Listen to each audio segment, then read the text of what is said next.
à des amis. Voilà. Bonjour à chacun.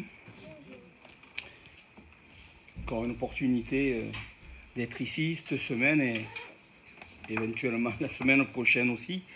Et j'ai pensé partager avec vous dans l'évangile de Marc, le chapitre 4, l'histoire de la tempête. Jésus qui apaise la tempête. Je pense qu'il y a des leçons intéressantes pour notre vie, pour notre foi. Donc je voudrais partager ça ce matin avec vous. Donc ça se trouve dans l'évangile de Marc, au chapitre 4, et les versets 35, et on va lire jusqu'à 5.1. Même s'il semble que 5.1, ça c'est passé à autre chose, mais je crois qu'il y a quelque chose qui est là et qui est important pour nous. Alors, je lis. Ce même jour, sur le soir, Jésus dit « Passons sur l'autre bord ». Après avoir envoyé la foule, ils l'amenèrent dans la barque où il se trouvait. Il y avait aussi d'autres barques avec lui. Il s'éleva un grand tourbillon, et les flots se jetaient dans la barque au point qu'elle se remplissait déjà. Et lui, il dormait à la poupe sur le coussin. Ils le réveillèrent et lui dirent « Maître, ne t'inquiètes-tu pas de ce que nous périssons ?» S'étant réveillé, il menaça le vent et dit à la mer « Silence, tais-toi !» Et le vent cessa. Et il y eut un grand calme. Puis, il leur dit « Pourquoi avez-vous si peur? Comment n'avez-vous point de foi ?» Ils furent saisis d'une grande frayeur, et ils se dirent les uns aux autres « Quel est celui-ci à qui obéissent même le vent et la mer ?» 5.1. Ils arrivèrent sur l'autre bord de la mer, dans le pays des Gadaréniens. Donc la scène se déroule sur les bords de la mer de Galilée, dans un territoire finalement qui s'appelle, dans d'autres passages, la Décapole. C'était un endroit qui était un territoire païen. Vous vous rappelez, c'est dans ce même territoire que Jésus va expulser un démon dans les ports et tout ça. Et il n'y avait pas de port sur le territoire typiquement juif de l'époque. Donc c'est un territoire qui est occupé par des païens. Et, c'est important de le voir parce que ça montre que déjà Jésus, sa mission, c'était de rejoindre tout le monde, même les païens. On a l'impression que Jésus s'est adressé qu'aux juifs. Mais là, il s'est aussi adressé, quand il a traversé la mer, il s'est aussi adressé à des gens qui n'étaient pas juifs. Quand on dit païen, n'entendez pas... Aujourd'hui, quand on dit païen, c'est un mot très négatif. C'est un gars qui ne croit pas en Dieu, c'est un méchant, c'est ce que vous voulez. Non.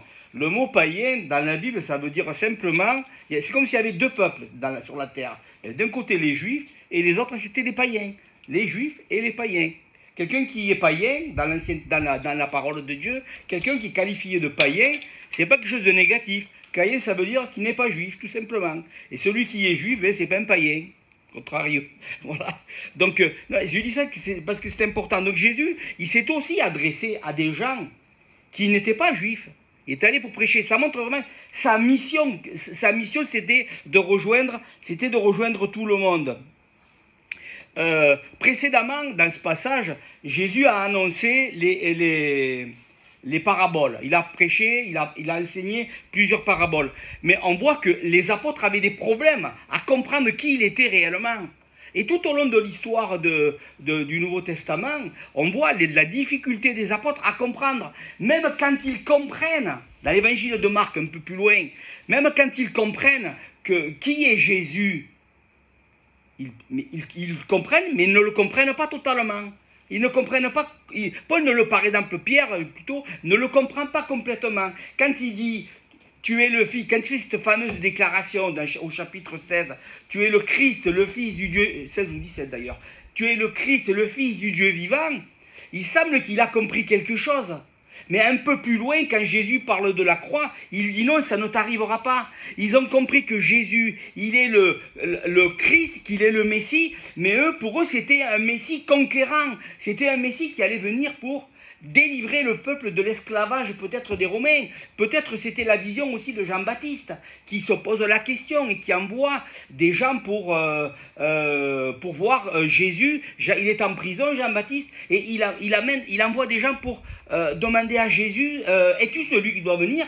Pour lui, il y a quelque chose qui ne fonctionne pas. Sa perception et de ce que Jésus devrait être et ce qu'il constate, pour lui, il y a un décalage. Jésus lui dit, regarde. Et Jésus lui montre les signes du royaume. Les boîtes marchent, les aveugles voient, les gens sont guéris, les gens sont délivrés. C'est les signes du royaume de Dieu. Et donc, quand on arrive à Pierre, c'est la même chose. Et les apôtres, c'est la même chose. Ils voient un Christ, mais ils ne voient pas un Seigneur, un Christ souffrant. Ils ne voient pas qu'un Messie souffrant. Ils voient, pour eux, c'est un Messie conquérant. Ils n'ont pas cette perception que nous montre, par exemple, Ésaïe 53. Ésaïe 53, pour nous, c'est clair. Ça parle du Messie qui va souffrir, qui donne sa vie. Mais posez la question à n'importe quel juif d'aujourd'hui, religieux, ou à n'importe quel juif dans le passé, dans l'époque de l'Ancien Testament, aucun vous aurait dit que ce passage parlait du Messie. Aucun. Parce que dans leur pensée, c'est impossible. Aujourd'hui, quand ils parlent de ça, éventuellement, vous savez ce qu'ils vont dire ? Ils vont dire, ah mais ça, Ésaïe 53, ça fait référence au peuple d'Israël, et il y en a certains qui attribuent ça à la Shoah, par exemple. Hein ? Mais jamais, à un moment donné, dans l'histoire du peuple d'Israël, on a appliqué cette histoire au Messie. Parce que le Messie, il ne venait pas pour souffrir, il venait pour délivrer. Ce qui est vrai aussi. Mais la délivrance qu'il apporte est une délivrance du péché. Ce n'est pas une délivrance d'un esclavage romain ou d'une dictature ou de ce que vous voulez. Donc ça, c'est l'arrière-plan. Donc, dans ce passage, qui est peut-être inspiré, ce passage est peut-être inspiré du psaume 107. Psaume 107, verset 23 et suivant. Ceux qui étaient descendus sur la mer dans des navires et qui travaillaient sur les grandes eaux, ceux-là virent les œuvres de l'Éternel et ses merveilles au milieu de l'abîme. Et il dit, et il fit souffler la tempête, qui souleva les flots de la mer. Il montait vers les cieux et il descendait dans l'abîme. Leur âme était éperdue en face du danger. Saisi de vertige, il chancelait comme un homme ivre, et toute habileté était anéantie. Dans leur détresse, ils crièrent à l'Éternel, et il les délivra de leur angoisse. Il arrêta la tempête, ramena le calme, et les ondes se turent. Ils se réjouirent de ce qu'elles s'étaient apaisées, et l'Éternel les conduisit au port désiré. On a ici, d'une certaine manière, la même histoire qui est racontée d'une manière différente dans ce psaume.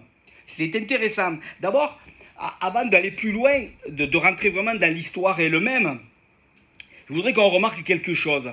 Au verset 38, et il parle de Jésus, et il dormait à la poupe, sur le coussin, et ils le réveillèrent et lui dirent, Maître, ne t'inquiètes-tu pas de ce que nous périssons ? Ils emploient un mot, maître, en grec didaskalos. C'est le mot qui est peut-être le plus employé au sujet de Jésus dans l'évangile de Marc. Marc met l'accent. Et pourquoi il emploie ce mot maître, c'est-à-dire didaskalos, ça veut dire enseignant. Hein ? C'est ce que ça veut dire, enseignant. Pourquoi il appelle enseignant ? Ben parce que cette histoire, et c'est pas par hasard, cette histoire, elle a un caractère à nous enseigner quelque chose. Cette histoire, elle a un caractère à nous enseigner une grande vérité.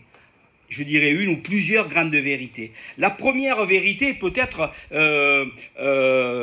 l'idée générale, c'est que Jésus, celui qui va calmer la tempête, il a les pouvoirs et la puissance de Dieu. Qui est celui qui est capable d'arrêter la tempête ? Qui est celui qui est capable d'arrêter les vents ? Qui est celui qui est capable de calmer la mer ? Personne, sauf Dieu. Et qu'est-ce que Jésus va leur démontrer ? Et c'est pour ça tout à l'heure que Jésus, je disais, il ne comprenait pas qui il était. Mais là, Jésus va leur faire une démonstration de qui il est. Il est le Tout-Puissant au milieu d'eux. Quelqu'un disait, Jésus c'était Dieu en bleu de travail. C'est mon beau-père qui disait ça. Et je trouvais que c'est une image extraordinaire. Jésus, c'était Dieu en bleu de travail. C'est-à-dire Dieu qui était au milieu de nous et qui travaillait.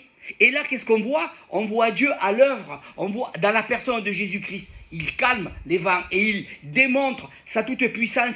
Et qu'est-ce que ça fait? Ça vient inquiéter les disciples. Qui est celui-ci, à qui même les vents et la tempête obéissent. Donc Jésus fait une démonstration. Il est le Tout-Puissant, il est Dieu. Il affirme ici, dans ce passage, son identité. Mais on doit réaliser une chose.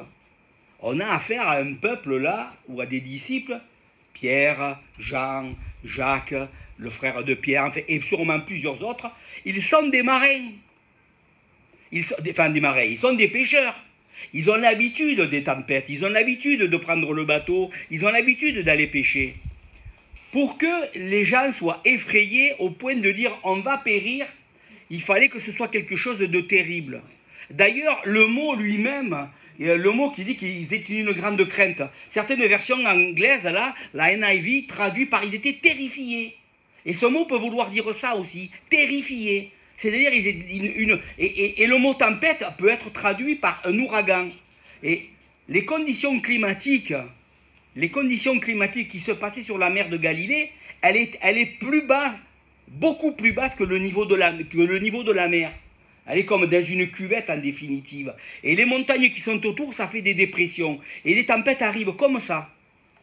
Rapidement, des tempêtes. Des tempêtes qui parfois peuvent être des mini-cyclones. Hein, des tourbillons. Et ça a créé, donc, chez les apôtres, une panique terrible. Mais là, il y a quelque chose d'important, et c'est le point sur lequel je veux m'arrêter aujourd'hui. Le verset 35. Ce même jour, le soir venu, sur le soir, Jésus leur dit, passons sur l'autre bord. Là, il y a une parole de Jésus qui est donnée. Et cette parole de Jésus, comme toutes les paroles de Jésus dans la Bible, ou toutes les paroles que Jésus a dit, hein, toutes ces paroles doivent être reçues dans la foi.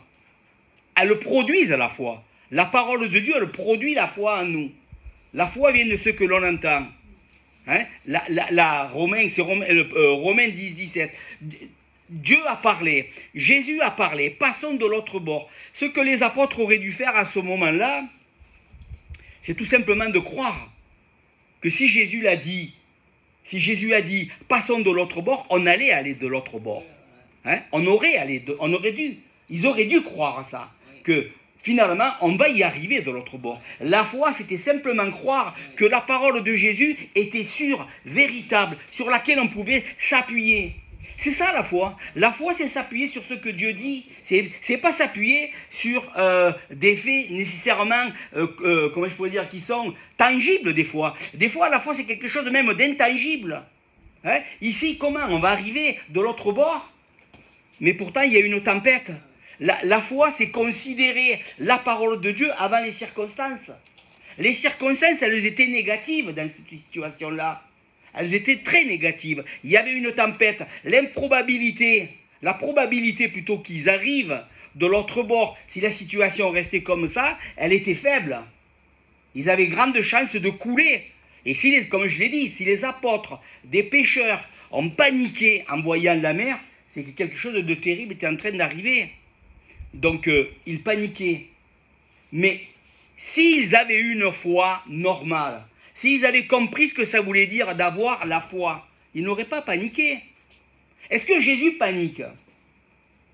Non, Jésus, il ne panique pas. Même mieux que ça. Qu'est-ce qu'il fait? Il dort. Il n'entend même pas la tempête, il dort. Mais pourquoi est-ce qu'il dort? Pourquoi est-ce qu'il ne panique pas? Jésus, il exprime dans son attitude la dépendance vis-à-vis de Dieu. Jésus, il connaît son mandat, il connaît son appel, il connaît sa destinée. Il sait que sa destinée, ce n'est pas de finir là, noyé dans la mer de Galilée. Il le sait ça, Jésus. Donc lui, Jésus peut être tranquille, relax et dormir, parce qu'il sait qu'il y a un destin. Il sait qu'il a une destinée. Il sait que son but, le but de sa venue, c'est pas d'être noyé par un ouragan, mais que sa finalité, c'est la croix, que sa finalité, c'est sa mort et sa résurrection et le salut de l'humanité. Donc il peut dormir. Parce qu'il repose il repose dans comment je pourrais dire, dans ce que le Père lui a donné, dans ce à quoi le Père l'a destiné, dans son, si vous voulez, d'une certaine manière, Jésus, il est sûr de son appel, il est sûr de ce que le Père dit, il est dans une confiance totale au Père. Les apôtres, ils sont dans une attitude complètement différente. Ils sont absolument pas dépendants de Dieu, ni de Jésus-Christ. Et c'est de là que vient leur panique, la peur. Jésus leur dit, verset 40, mais pourquoi avez-vous si peur? Comment n'avez-vous point de foi? On voit ici que donc il oppose la peur et la foi. La peur et la foi. La foi, c'est quelque chose qui nous donne une confiance en Dieu, qui nous amène. La foi, c'est une dépendance à Dieu. Faire confiance à Dieu, ça nous enlève la peur du lendemain, l'insécurité que produisent les situations dans nos vies. Hein, les situations que l'on rencontre, les situations difficiles, les incertitudes, elles viennent de quoi? De l'absence de foi. Parce que notre foi est faible, parce que nous ne faisons pas confiance à Dieu. Quand Dieu dit qu'il va s'occuper de nous et que nous paniquons, que nous sommes dans la crainte, dans l'angoisse, qu'est-ce qu'on démontre? Qu'on ne croit pas vraiment ce que Dieu a dit, exactement comme eux. Nous pouvons croire Dieu. Il nous a fait des promesses. Quand on saisit une promesse pour notre vie, que Dieu nous a parlé, on peut être ferme. Si Dieu nous a dit, ou si Dieu vous a dit, allons de l'autre bord, ou traverse cette difficulté, traverse cette épreuve, vous devez savoir une chose, c'est qu'à un moment donné, vous allez arriver de l'autre côté. Regardez le dernier verset, c'est pour ça que je voulais vous lire le verset 5. Ils arrivèrent sur l'autre bord de la mer. Passons de l'autre bord, et verset 5, ils arrivèrent sur l'autre bord de la mer. Et ça, c'est quelque chose qu'on doit se rappeler pour tous les domaines de notre vie chrétienne. Les épreuves, les difficultés ne sont pas des empêchements à atteindre le but que Dieu nous a donné, mais ils sont là pour exprimer notre foi. Les difficultés, les tempêtes de nos vies, elles font quoi? Que manifester. Elles manifestent ce que Dieu est, mais notre attitude vis-à-vis de ces tempêtes, elle manifeste et exprime notre foi et notre dépendance à Dieu, ou notre non-dépendance et notre absence de foi en Dieu. Donc c'est simple pour nous. Nous avançons avec Dieu, il y a des difficultés, nous les traversons en faisant confiance au Seigneur. Et il se manifeste que à l'arrivée, on va se trouver de l'autre bord. On aura traversé l'épreuve, peut-être avec des difficultés, mais on va passer sortir. On va passer et sortir victorieux de cette situation et de cette épreuve. Regardez, on va lire, je voudrais lire Genèse chapitre 12. L'Éternel dit à Moïse, va-t'en de ton pays, de ta patrie et de la maison de ton père dans le pays que je te montrerai. Ok? Va-t'en de ton pays. On va lire le verset 5 maintenant. Abraham prit Sarai, sa femme, et Lot, fils de son frère, avec tous les biens qu'il possédait, et les serviteurs qu'ils avaient acquis à Charan. Ils partirent pour aller dans le pays de Canaan, et ils arrivèrent au pays de Canaan. Ils partirent et ils arrivèrent. C'est ça que... Et quand on nous parle d'Abraham comme le père de la foi, c'est que Dieu lui a dit, va-t'en de ton pays, il est parti de son pays, et il est arrivé là où Dieu voulait qu'il arrive. Mais c'est exactement la même chose. Passons de l'autre bord, et on va y arriver de l'autre bord. Le point c'est, est-ce qu'on considère les points négatifs dans nos vies? Est-ce qu'on considère les tempêtes ou les difficultés, est-ce qu'on les voit comme des empêchements ou au contraire comme des opportunités de manifester et d'exprimer notre foi? Vous avez le choix, nous avons le choix, marcher par la vue ou marcher par la foi. Je vais vous donner un autre exemple au sujet d'Abraham par exemple. Quand ils sont sortis du pays d'Égypte, quand ils sont après leur séjour en Égypte, les troupeaux d'Abraham et de Lot étaient tellement nombreux. Pensez, Abraham, c'était pas le petit berger, c'était pas un petit berger qui avait 25 moutons là, hein, ou 30 moutons. Hein. Rappelez-vous, quand il est allé combattre, il a monté une armée avec ses serviteurs, 300, ses serviteurs. Imaginez, ça c'est les hommes, imaginez les femmes, les enfants. Il se traînait un village avec lui, ou une petite ville avec lui. Abraham était probablement, si on le comparait à aujourd'hui, il était peut-être riche à millions, comparativement à aujourd'hui. C'était un homme très riche. Et l'autre, il était dans la même situation. Donc à un moment donné, il y a un conflit entre les bergers des uns, les bergers des autres. Les troupeaux devaient se mélanger, je ne le sais pas. En tout cas, ils se font un conflit. Abraham, il dit, oh, écoute, on va se séparer. Tu iras d'un côté, j'irai de l'autre. Et qu'est-ce que fait Lot? Lot, lui, il regarde le pays, une vallée, et il dit, ah, ça c'est bon ça. Ça ressemble à l'Égypte, au jardin de l'Égypte. Et c'est là qu'il s'en va. Vous vous rappelez cette histoire? Il s'en va là. Ça ressemble à l'Égypte. Et Abraham, il dit, si tu vas là, ben j'irai de l'autre côté. Vous avez un homme qui va marcher par la foi, un homme qui va marcher par la vue. Vous savez où c'est qu'il s'est retrouvé, Lot? Il s'est retrouvé à Sodome et Gomorre. Hein? C'est là qu'il s'est retrouvé. Donc des fois on peut marcher dans ce qui nous semble bon, on peut considérer les choses d'un point de vue humain, on peut marcher à la vue, les choses positives, les choses négatives, et marcher ça, non, Dieu nous appelle à marcher par la foi, en lui faisant confiance à ce qu'il dit, à ce qu'il est. C'est Dieu qui nous dirige, ce n'est pas les circonstances. Les circonstances, elles vous anéantiront jamais, parce que Dieu est plus grand que les circonstances. La mer, les tempêtes, le vent, c'est Dieu qui le contrôle, c'est lui qui est Dieu. Les circonstances, c'est lui qui les permet. Si Dieu il veut que vous ayez la victoire sur les tempêtes dans vos vies, il va vous la donner la victoire. D'ailleurs, il veut toujours que vous ayez la victoire sur les tempêtes de vos vies. Parce que c'est lui le Seigneur. Il est souverain. Et elles sont là pour manifester encore une fois, comme je l'ai dit, et exprimer notre foi.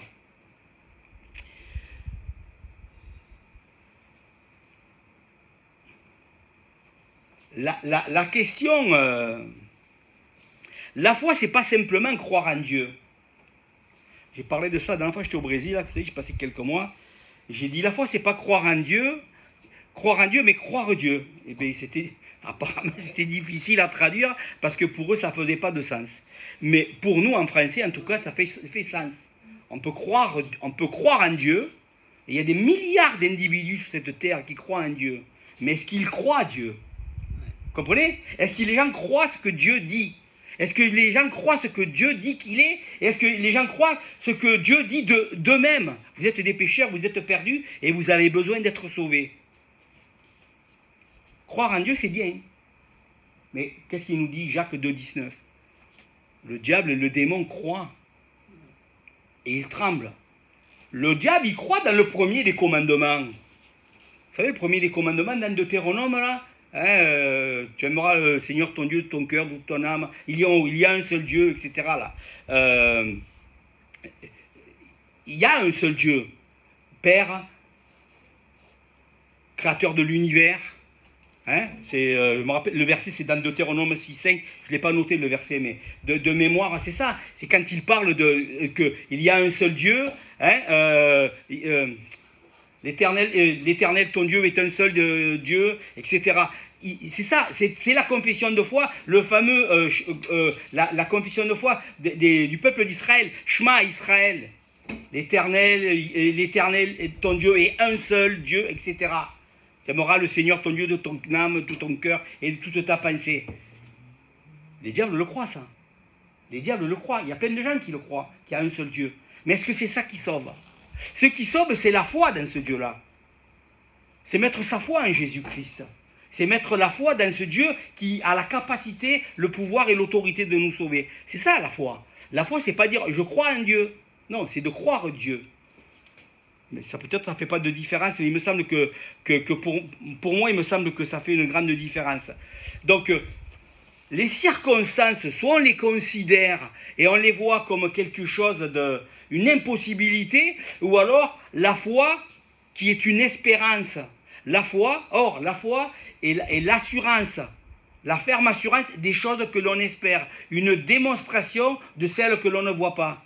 La foi est une ferme assurance des choses que l'on espère. Si nous avons cette ferme assurance des choses que l'on espère, ici, dans ce passage, ils devaient savoir inévitablement qu'ils allaient arriver de l'autre côté. Mais ils n'allaient pas. Alors, on va lire un verset. Romains 4, 24. Je ne vais pas lire tout le contexte du chapitre, mais c'est encore à cause de nous À qui cela, il parle d'Abraham, à qui cela sera imputé? À nous qui croyons en celui qui l'a ressuscité. C'est pas ce verset-là.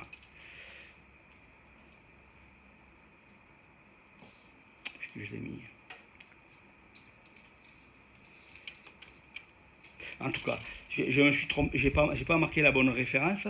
Voilà, pardon, c'est le verset 18. Espérant contre toute espérance, il crut et devint ainsi le père d'un grand nombre de nations, selon ce qui lui avait été dit, telle sera ta postérité. Espérant contre toute espérance. Qu'est-ce qu'il y avait à espérer? Abraham, il était vieux, centenaire, sa femme quasiment le même âge, elle était stérile, mais il a espéré contre toute espérance, c'est-à-dire qu'il n'a pas regardé aux circonstances. Il n'y avait rien contre toute espérance, ça veut dire quoi? Il n'y avait rien à espérer, il n'y avait rien à attendre de son corps, ni du celui de sa femme. C'était fini, c'était terminé, il n'y en aura pas d'enfants, il n'y en aura pas, ça fait longtemps que la boutique est fermée, et il n'y aura pas de bébé. Malgré ça, malgré les circonstances, il a osé croire Dieu, il a espéré, malgré qu'il n'y avait rien à espérer. C'est pas ça qui est incroyable? Mais c'est ça la foi d'Abraham, c'est qu'il a cru ce qui était incroyable, dans le sens qu'on ne pouvait pas croire. Mais c'est ça que Dieu nous demande à nous, de marcher au jour le jour. De ne pas considérer les choses qui sont impossibles, de ne pas considérer les choses qui sont, qu'on pourrait penser à vue humaine, insurmontables. Non, Dieu nous dit non. Les tempêtes, les difficultés dans ta vie, moi je peux les surmonter, moi je peux les dépasser. Tu peux espérer même s'il n'y a rien à espérer. Parce que tu n'espères pas dans les choses de ce monde, tu n'espères pas dans ce que les choses vont produire, tu espères dans le Dieu Tout-Puissant, c'est s'attendre à lui. Les choses que l'on regarde sont désespérantes. Les circonstances nous amènent au désespoir. Mais si on regarde à Dieu et qu'on le croit dans sa parole, alors ça crée l'espoir pour nous. Et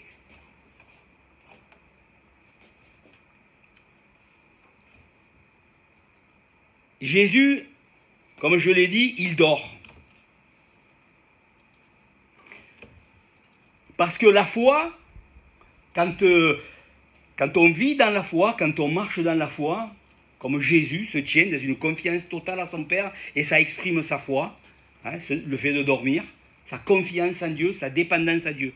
Si nous nous tenons sur cette base-là, si nous nous tenons sur ce terrain-là, d'une confiance à Dieu, de la foi, nous allons nous aussi être dans le repos. Toutes les inquiétudes, toutes les craintes, toutes les peurs disparaissent. La foi, c'est ça qui nous donne du repos. Nous avons du repos parce que nous nous confions à celui qui a tout accompli. Parce que celui qui tient les circonstances de toutes choses dans sa main. Le repos de Jésus-Christ exprime sa reconnaissance de la souveraineté de Dieu. Dans nos vies, vivre dans le repos, loin des inquiétudes et de la crainte, ça exprime quoi? Notre foi, notre dépendance. Nous pouvons être dans le repos, confiants en Dieu, que tout ce que Dieu fait, que tout ce que Dieu permet, tout ce qui nous arrive, les choses négatives, les choses difficiles, elles ne sont pas là pour nous détruire. Elles sont là juste pour qu'on exprime encore une fois, notre dépendance. Et nous pouvons être dans le repos de Dieu. La foi amènera toujours le repos. La foi est le contraire même de la peur, la crainte. Les gens craignent. L'apôtre Jean, dans sa première épître, il dit « L'amour parfait bannit la crainte ». Mais si nous vivons dans la foi, c'est la même chose. La foi, elle bannit la crainte. Parce qu'elle est une assurance en Dieu, fondée en Dieu. Avoir la foi, c'est être enraciné en Dieu. Ce que Dieu veut pour chacun d'entre nous, c'est que nous soyons des gens fondés et enracinés dans la foi. Ne regardez pas aux circonstances de ce que vous vivez aujourd'hui. Peut-être les uns les autres, vous dites, on vit des moments difficiles, on a des épreuves, ça peut être des choses très matérielles, ça peut être des choses très, peut-être, je dirais, plus spirituelles, quoique j'aime pas faire ce matériel et ce spirituel. La vie chrétienne, c'est un tout. Hein. Mais il y a des choses, peut-être les questions, depuis tout à l'heure, j'ai cette pensée qui me revient. Peut-être on se trouve des fois dans des situations financières complètement difficiles. Hein. Peut-être vous dites, hein, j'ai des problèmes financiers, j'ai des problèmes d'argent, et c'est souvent ça ça crée beaucoup d'inquiétudes. Hein. Ça crée des inquiétudes. Tu te demandes comment tu vas finir le mois, tu te demandes comment tu vas faire pour payer tes factures. Mais si on fait confiance à Dieu, qui dit que rien ne va nous manquer, au lieu de s'inquiéter, faisons-lui confiance. Manifestons et exprimons notre foi envers Dieu plutôt que de considérer les choses que l'on peut constater humainement. Contempler la tempête financière ou la tempête des factures ou de ce que vous voulez.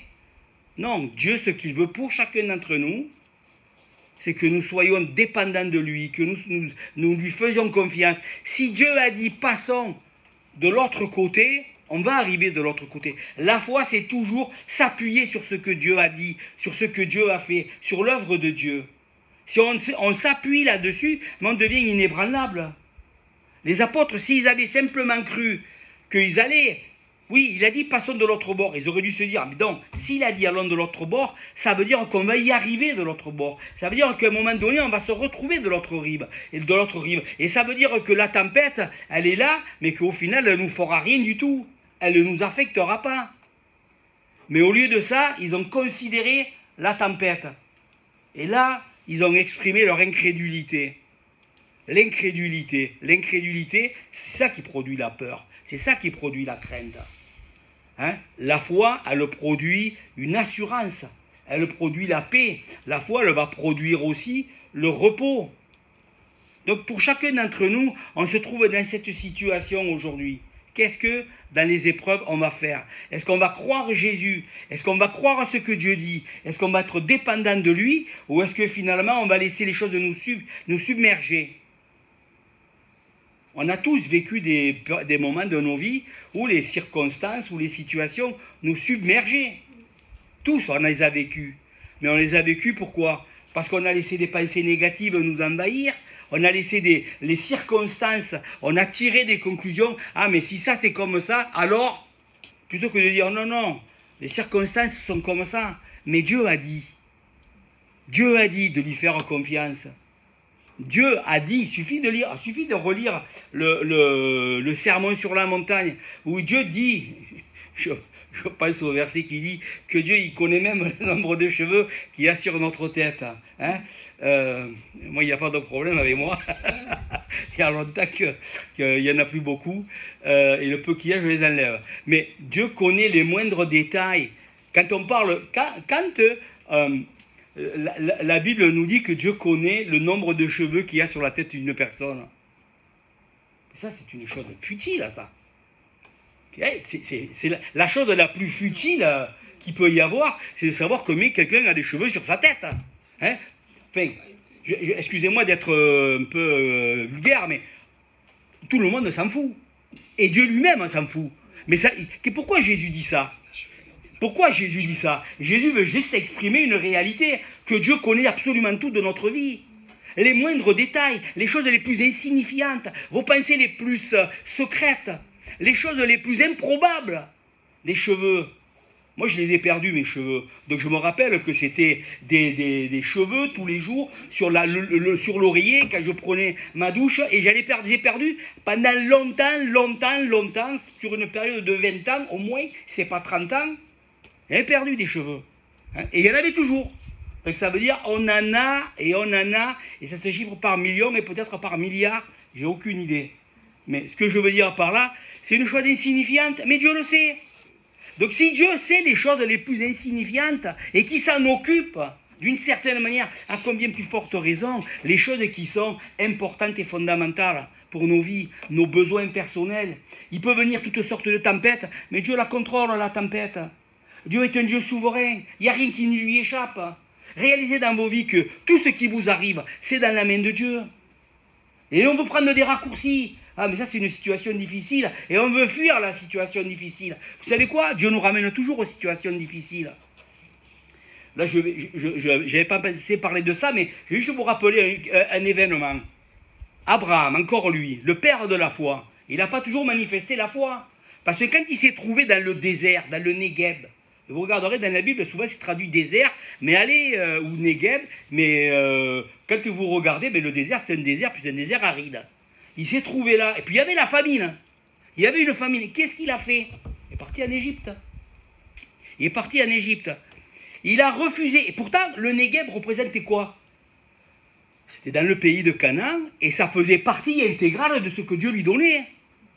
Dans ce que Dieu nous donne, régulièrement, la vie chrétienne que Dieu nous donne, la dimension spirituelle que nous avons en Jésus-Christ, hein, il y a des Negev, il y a des déserts, il y a des temps difficiles, il y a des temps d'épreuves. Ça fait partie de notre lot.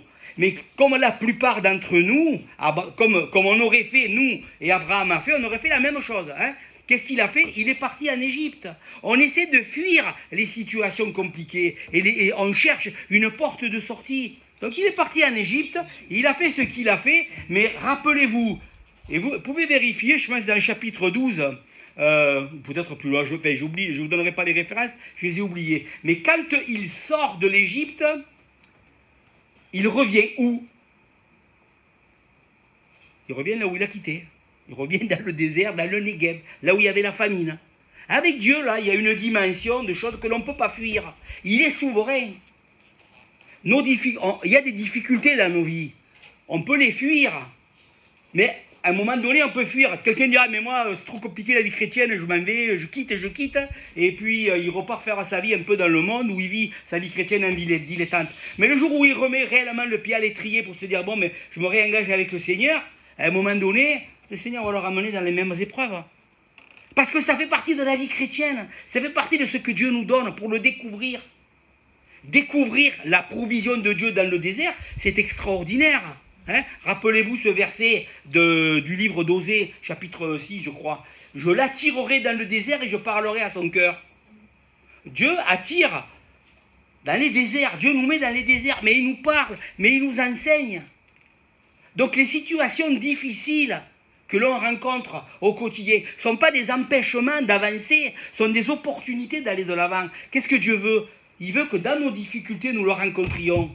Abraham, au lieu de partir en Égypte, il aurait dû dire, bon, on est dans le Negev, on est dans le désert, c'est sec, c'est aride, il n'y a rien à manger, c'est la famine, hein, il y a une famine totale, une sécheresse totale. Maintenant, qu'est-ce que Dieu fait? Il aurait dû dire, bon Seigneur, c'est toi qui m'as amené ici, c'est toi qui as dit, va là où je te mènerai, dans le pays de Canaan. Tu y es dans le pays de Canaan. J'y suis, Seigneur, dans le pays de Canaan. Maintenant, il n'y a rien. Qu'est-ce qu'on fait? Je suis sûr que Dieu avait des solutions. Dieu l'aurait béni d'une manière ou d'une autre. Mais qu'est-ce qu'il a fait? Il est parti en Égypte. Et après, Dieu l'a ramené. Vous regarderez les passages. Je ne vais pas le rechercher. Attendez,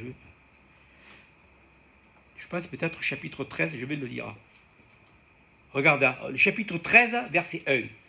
Abraham remonta d'Égypte vers le midi, lui, sa femme et tout ce qui lui appartenait, et Lot avec lui. Vers le midi, c'est le Negev. C'est le désert. Hein, vous pouvez regarder, si vous avez des Bibles en grec et tout ça, vous pouvez regarder, c'est ça le mot, hein, le Negev. Abraham était riche, etc., etc. C'est là qu'ils vont se séparer. Mais il est revenu d'Égypte, et il l'a ramené où? Dans le midi, dans ce désert, dans ce Negev. Et ça, c'est qui est incroyable. Et voilà, ça, c'est Dieu. On voudrait une vie chrétienne qui n'ait pas de difficultés, mais la vie que Dieu nous propose, c'est une vie qui est remplie de difficultés et qui est remplie de bénédictions. Non pas comme un châtiment, mais comme une manière éducative de Dieu. Dieu nous enseigne, Dieu nous parle, Dieu nous façonne. Et il nous façonne au travers des difficultés. Les difficultés ne sont pas là pour nous détruire, elles sont là pour nous amener dans une expérience profonde. Les tempêtes, au lieu d'expérimenter la présence de Jésus-Christ au milieu d'eux et se dire, bon, mais écoute, c'est la tempête, il dort, mais il est au milieu de nous, donc rien ne va nous arriver. Dites-vous la même chose dans vos épreuves. On est dans une tempête dans nos vies, on passe des difficultés, mais le Seigneur est là. Il est là. Vous savez ce que dit la Bible? Peut-être c'est dans l'Ecclésiaste, je ne me rappelle plus. Dieu est un Dieu qui se cache. Vous n'avez pas remarqué que Dieu est souvent caché? Souvent Dieu se cache. Est-ce que Dieu se cache pour jouer à cache-cache avec nous? Mais quand vous jouez à cache-cache, Avec les enfants, par exemple. Moi, j'ai joué avec mes enfants, à mes petits-enfants. Je me cache pas parce que c'est difficile de trouver des endroits, je suis un peu costaud là. C'est difficile, mais je joue avec eux, j'en cache un, l'autre le cherche. Je les cache dans les panières de linge, je les mets derrière les oreillers, ils s'allongent, son frère les cherche partout, des fois il est devant, il ne le voit pas. Mais on joue à cache-cache, pourquoi, hein? Afin de trouver. Dieu se cache, pourquoi? Pour qu'on le cherche.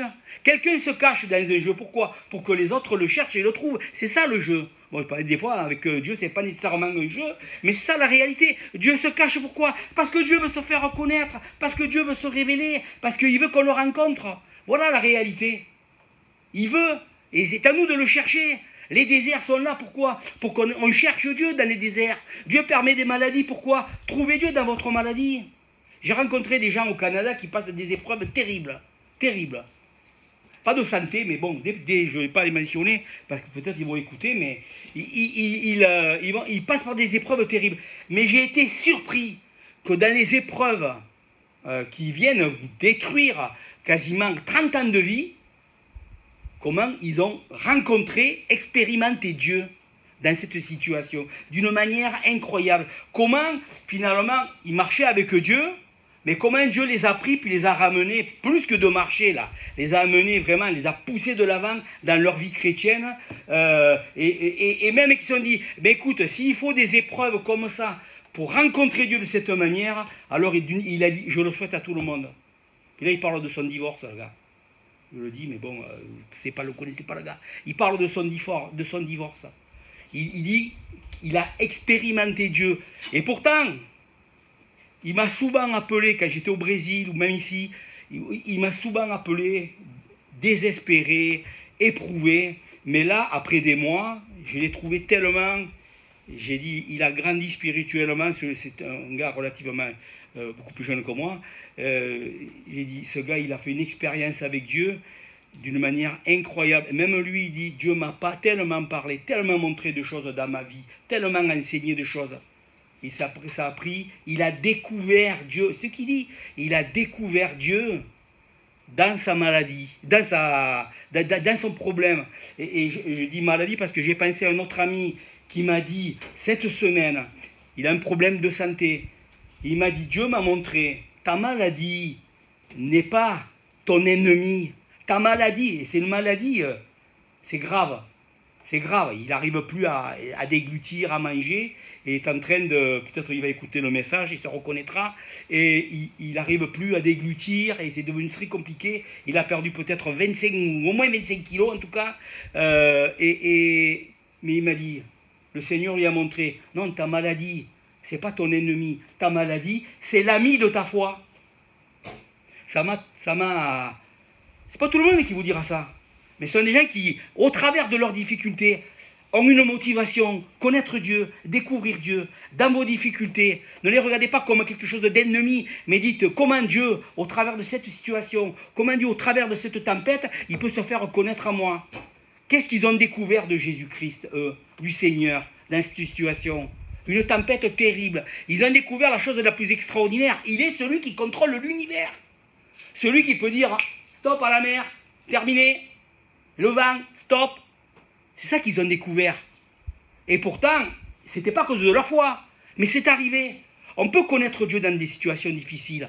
Les tempêtes ne sont pas là pour nous empêcher d'aller de l'avant. Elles peuvent être comme des opportunités, au contraire, à connaître Dieu et à découvrir Dieu. C'est ça que Dieu veut. Et rappelez-vous une chose, quand le Seigneur dit « passons de l'autre bord », vous allez arriver de l'autre bord. Ils vont arriver de l'autre bord. Et nous, c'est pareil. Il y a une tempête, mais le Seigneur dit, on passe de l'autre bord. Et puis là, vous êtes tout chamboulé, toutes sortes de situations nous rencontrent. Et puis un jour, vous persévérez, et puis un jour, vous vous rappelez, ah ça y est, on est sorti du problème. Mais on a connu Dieu dans cette situation. Et on est arrivé de l'autre bord. Donc ne regardons pas nos tempêtes comme des choses difficiles, mais comme des moyens de connaître Dieu, d'expérimenter Dieu, de manifester notre foi en Jésus-Christ, notre dépendance. C'est comme ça qu'on va grandir. La vie chrétienne, c'est comme le pays de Canaan, il y a des déserts, il y a des moments difficiles. Il faut qu'on le connaisse. Et si on veut connaître Dieu, C'est comme si on veut connaître tout le pays de Canaan. Parce que quand vous lisez l'histoire d'Abraham, au chapitre 12, ils ont parcouru, ils sont allés là, ils sont allés là. Il le dit, ils ont parcouru le pays. À un moment donné, à force de nous aussi, on explore la vie chrétienne. On fait l'expérience par ici, on découvre ça. Là, on rencontre des choses. Là, on vit des choses avec Dieu. Puis à un moment donné, on se rend compte qu'il y a des épreuves et des difficultés. Et bien là, il faut les rencontrer, il faut les accepter. Il faut accepter que la vie chrétienne, c'est fait d'épreuves, c'est fait de difficultés, mais que finalement, au travers de ça, nous grandissons et nous connaissons le Seigneur. Amen. Seigneur, merci pour cette parole que tu nous adresses aujourd'hui. Tu nous adresses cette parole à te faire confiance, quelles que soient les circonstances, Seigneur. De ne pas regarder aux circonstances négatives, mais de regarder à toi, de croire, Seigneur, dans ce que tu dis. Seigneur, tu nous donnes la certitude, Seigneur, quotidiennement, que nous devons passer de l'autre côté, Seigneur, et ce qu'on rencontre dans cette traversée, peu importe ce que c'est, Seigneur Jésus, tu en es le maître, celui qui contrôle. De nous te faire confiance, de savoir que si tu as dit, passons de l'autre bord, notre foi doit être basée non pas sur les circonstances que nous voyons, mais nous appuyer sur ce que tu dis toi, sur ce que tu es, sur ce que tu proclames. Merci pour la foi que tu nous donnes, Seigneur. Merci pour les épreuves dans nos vies. Merci pour les tempêtes. Et merci parce que tu te fais connaître comme le Tout-Puissant, celui qui règne, qui contrôle toutes choses. Merci, Seigneur, pour cette Église, que tu bénisses chacun d'entre nous. On te le demande dans le précieux nom de Jésus. Amen.